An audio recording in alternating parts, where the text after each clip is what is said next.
Hello everyone, good morning. কেমন আছো সবাই? আশা করছি সবাই সুস্থ আছো, ভালো আছো। আমার নতুন চ্যানেলের আরও একটি নতুন ভিডিওতে তোমাদের সকলকে জানাই অনেক অনেক স্বাগত, অনেক ভালোবাসা। এখন ওই সকাল 7টার মতো বাজে, আমি ঘুম থেকে উঠেছি। বাইরের পরিবেশটা একটু দেখি সকালবেলায়, বেশ ভালো লাগে জানো তো। এই সকাল সকাল বাইরে বসে থাকতে আমার ভীষণ ভালো লাগে। তো তারপরে কি করলাম, সকাল সকাল আশিবাসি যে সমস্ত কাজবাজ থাকে তো সেগুলো করতেই লেগে পড়েছি। সকাল সকাল উঠানটাকে একটু ঝাড় দিয়ে নিয়েছি। আর কালকে রাতে হয়েছিল বৃষ্টি, আর দেখতেই পাচ্ছ উঠানের কি অবস্থা। আর এদিকে আমি সকাল সকাল একটু সমস্ত জায়গায় একটু লিপেও নিয়েছি। বৃষ্টির পরের দিন একটু লিপালিপি না করলে একদমই ভালো লাগে না, কারণ ওই সারাদিক কাদা কাদা হয়ে থাকে আর একদমই বাজে একটা অবস্থা হয়ে থাকে। তো সেই জন্যই সকাল সকাল লিপে নিলাম। আমার এই নতুন চ্যানেলে আমি তো তোমাদের সঙ্গে রান্নাবান্নার ভিডিও শেয়ার করি। আজকে ভাবলাম মর্নিংয়ের যে সমস্ত কাজবাজ থাকে সেগুলো আমি তোমাদের সঙ্গে একটু শেয়ার করি। নতুন চ্যানেলে যেহেতু এগুলো শেয়ার করা হয় না, তো ভাবলাম আজকে একটু আর কি ইচ্ছা হলো, তো সেই জন্যই শেয়ার করলাম। আর এদিকে সকাল সকাল কিন্তু আমার স্নান হয়ে গেছে। স্নান করে যে সমস্ত জামা কাপড় ছিল কালকের, তো সেগুলোও কেচে দিয়েছি। তো সকাল সকাল তো অনেকই কাজ থাকে, সেগুলো আর তোমাদের সঙ্গে কি করে শেয়ার করব। টুকটুক করে ফেলেছি কাজগুলো, যেহেতু আমার স্ট্যান্ড নেই, তো সেই জন্য সেই সমস্ত ভিডিওগুলো আমি করতে পারিনি। কোথায় রাখবো ফোন সেটাই বুঝতে পারছিলাম না।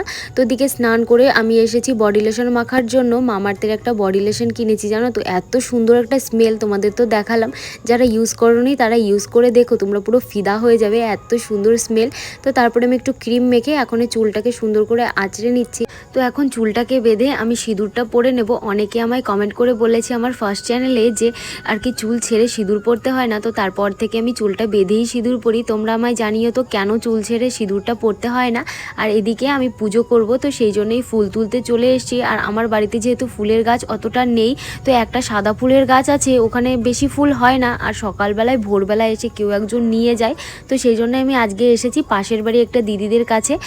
তো বললাম ফুল আছে কি না, বললো যে হ্যাঁ আছে, নিয়ে যাও। তো সেখান থেকে আমি ফুলগুলো তুলে আনলাম আর এখান থেকে তুলসী পাতা নিয়ে নিলাম। আর আজকে দেখো আমি কতগুলো ফুল পেয়েছি, আমার মনটা সত্যি ভীষণ খুশি হয়ে গেছে।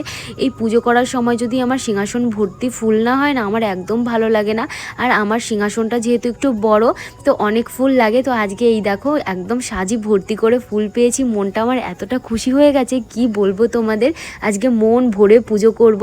আমি প্রতিদিন অল্প অল্প ফুল দিয়ে পুজো করি, মন থেকে ভক্তি দিয়ে পুজো করি, সেটাই ঠাকুর চায়। ঠাকুর তো আর এত এত ফুল দিয়ে কি করবে বলো। আর ঠাকুরকে কিভাবে পুজো দিতে হয় আমি সেরকমভাবে জানিও না, তবে যেটুকু করি আমি মন থেকেই করি। যেমনটা আমার মনের থেকে শান্তি আসে, তো সেরকমভাবেই করি। আমার পুজোতে অনেক ভুল ত্রুটি থাকতে পারে, তবে আমি পুজোর শেষে ঠাকুরকে বলি আমি যেভাবেই দিয়েছি ঠাকুর আমি মন থেকে দিয়েছি, আমার ভুল ত্রুটি থাকলে আমায় ক্ষমা করো আর আমার পুজোটা গ্রহণ করো।